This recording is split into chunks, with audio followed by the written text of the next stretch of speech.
specifically for me. Azuram ko oriako. And one when na chaibo oriako to any man.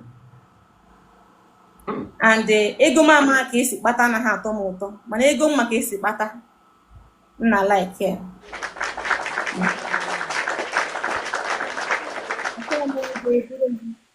Achọrọ m bilonia ga-eburu m tụkwasị n'elu ego ma mmadụ ka esi kpata ha bụrụ ihe na-achọ.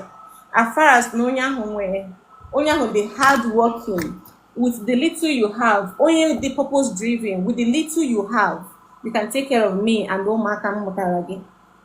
Ọ dị oke di m pụọ ka ihe dị gị na-eme na ihe di m na-eme. Ọ gbata nne m ọkwa 1000 ka ahụ tata onwe ka anyị ga-esisi kọnata with 1000 as far as we are happy. We are improving every day to be a better version of ourselves.